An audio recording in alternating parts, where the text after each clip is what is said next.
The final science we're going to look at today is the science of spiritual rebirth, or what is also called salvation. How does God... Whoever put those words together? Yeah, really. This is Divine Providence 124. At this point, I may add 2 secrets of angelic wisdom that will enable us to see what divine providence is like. The first is that the Lord never acts in any detail of our being by itself, unless he acts in all the details at once. The second is that the Lord acts from the center and the boundaries at the same time. The reason the Lord never acts in any detail of our being by itself, unless he acts in all the details at once, is that everything in us is so knit together and therefore so united in a single form that it does not act as a plurality, but as a single whole. We know that we are knit together and therefore formed in this way as far as our bodies are concerned. The human mind is also in the same kind of form and has the same kind of all-inclusive connectedness, because the human mind is a spiritual person and in fact acts as a single person. This is why our spirit, the mind that is in our body, has a complete human form, so that after death we are people just as much as we are in this world. The only difference is that we have cast off the skin that made up our body in this world. I got a mental image of this. I was teaching this book years ago at Bernathen College, and this struck me so much. At first, it seemed like such a strange thing to say. What does it mean? The Lord's working in all of you at the same. It doesn't just work on one part and works from the outside and the inside at the same time, or boundary and the edges, or however to put that. And I got this mental image. It sort of explained to me why sometimes it seems like your prayers are not answered or not quickly. Yeah. What I got a picture of was a house of cards. You know what I mean? Where you take playing cards and you stack them all up, and they're very, very vulnerable to falling down and everything. And it would be like saying that you have a card. So, we think of ourselves sort of simplistically, where you think, well, I just have this bad habit. I should just get rid of, why doesn't God get rid of this bad habit for me? Yeah. Well, depending on how central that is to your structure, that may be in the center of your house of cards. And you may say, please, Lord, remove this from me. What the Lord does is he starts working on different cards. And you're sort of like, well, what are you doing? And he's going, moving around, moving around. And then years later, he's got it to the point where your whole structure is moved over. And now the card that was at the center is out on the edge with nothing leaning on it. And he can just take it away without anything else falling down. But he never deals with your one card. He deals with the whole house of cards. And that's why sometimes those prayers aren't answered very well. You're asking a big thing. I need to change everything. I can't. Yeah. And it's so great. We do things stupidly. We try to go in there and just do one thing, thinking it won't have any effect on anything else, not realizing, no, it's a whole system. You can't do it that way.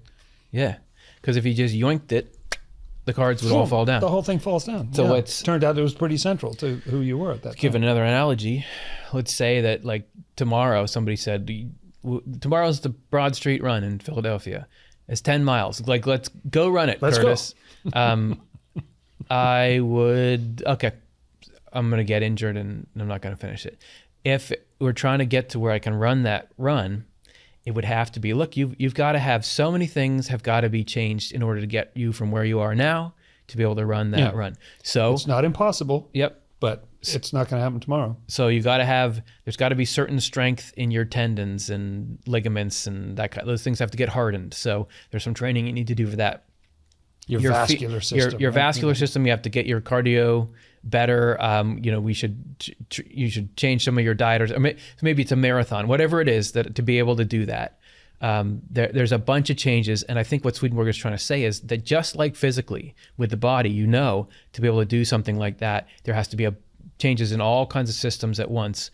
So it is with our spirits, and that you can't just make life easy, make good. Why does God take us the track he takes us through in life, where we have the challenges we have and all that? It's because he's doing this complex action on us. In fact, that's the defining driver of how life goes for everyone, is that God is trying to reform and regenerate our spirits through life.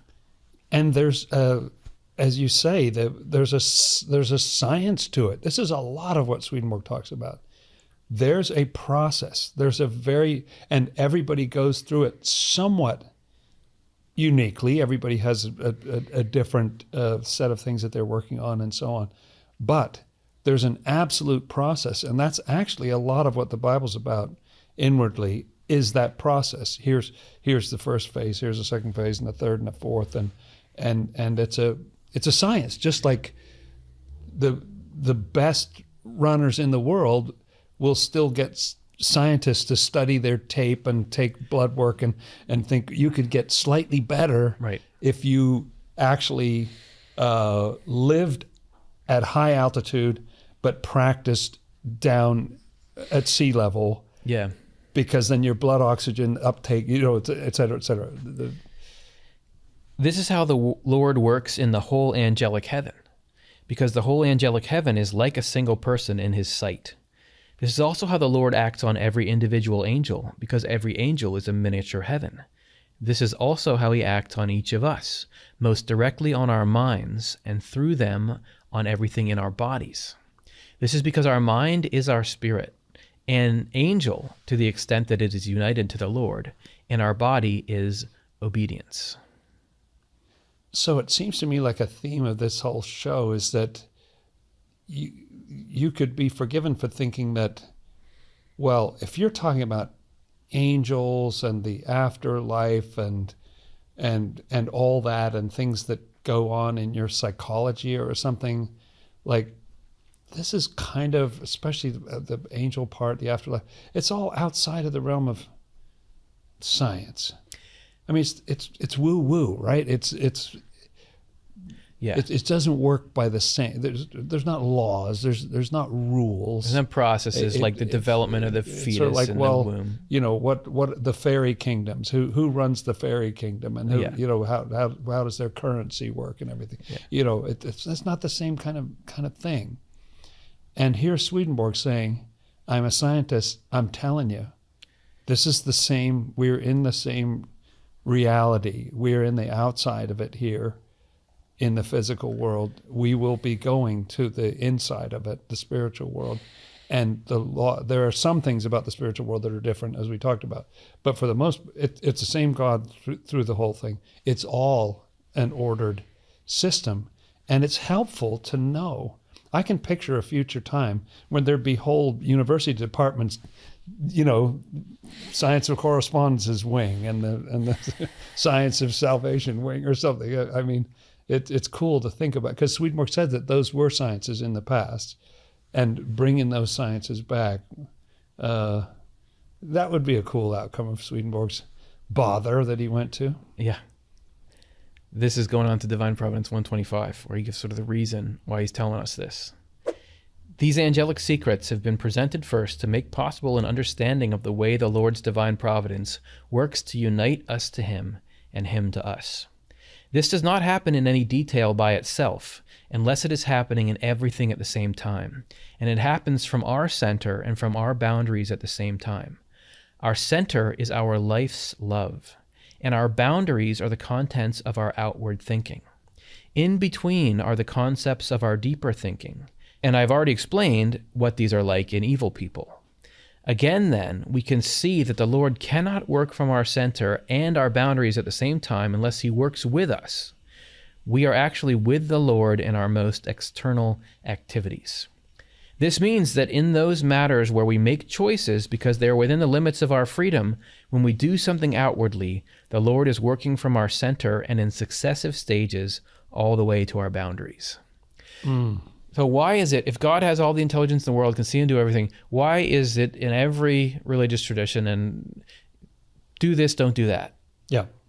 I think there have been some schools of thought that it's kind of like a test where God will see, like, will you follow these rules? And if you do, you're good, and so then I love you and I'll take care of you. If you don't, you're bad. Do the magic and fix you. But here, Swedenborg would assert that God is constantly loving everyone, always, and wanting to do good to them. He wants to change us from self-centered and materialistic, which we've become over many bad choices in the human race over a long period of time. That's a topic for another show. But He wants to change our heart, and that can only be done when we're changing our actions at the same time. Those things have to change with each other. So God says, do this, don't do that, because when we do that, when we take those actions, then he can, moving the house of cards around so that he can move and change, switch out the Jenga blocks, whatever you want. You train you for the merit, like whatever you want to use for your analogy. Yeah. If we partner with God in doing our little actions, then he can do the hard work. If you look at it, the voluntary versus the involuntary. If I say I want to train for this marathon, what do? I go running and then I rest and I eat certain things. But as far as the actual tear and rebuilding of the muscles and the change in the blood pressure and the heart, and I don't do any of that. I don't even know that's going on. Your VO2 max, yeah. Whatever that even is, okay, it's happening. That's like what all the stuff God's doing inside your intellect and your will, while you take the time to say, well, I'm not going to do this thing. I am going to do that thing because that's what I think is right. We have no knowledge whatever of what is at our center or what is in those successive stages from the center to our boundaries. So we have no knowledge whatever of how the Lord is at work or what he is doing there. However, since all these events constitute one coherent process all the way to the boundaries, all we need to know, is that we should abstain from evils as sins and turn to the Lord. This is the only way the Lord can set aside our life's love, which is hellish from our birth. So that would be the ego, self-centered tendency that we default toward, and transplant a love for heavenly life in its place, which would be I want to make my neighbor happy. Final number for the day. Once the Lord has transplanted a love for heavenly life in place of a love for hellish life, then he transplants desires for what is good and true in place of cravings for what is evil and false, the pleasures of impulses to do good in place of the pleasures of impulses toward what is evil and false, and the good actions of heavenly love in place of the evil actions of hellish love, eventually genuine care in place of cleverness, and wise thought processes in place of malicious ones. In this way, we are begotten anew and become new people. It's great. Okay. So there's a system to that. I can understand it. And that's, I guess, the explanation for why it is like it is, where you have sort of suggestion books from God. Like they'll say the word is there and it's saying, do this, don't do that. That's why you have moral lessons, but we're sitting here and it's up to us whether we take them in and do it. It's because it has to be accepted into the different layers of us. It's just like, as we said, with the voluntary versus involuntary parts of the body, there's an order and a system to how God saves human beings, changes human beings, makes us anew. And it's once you understand it a little bit better, you can be more of an effective participant in that process.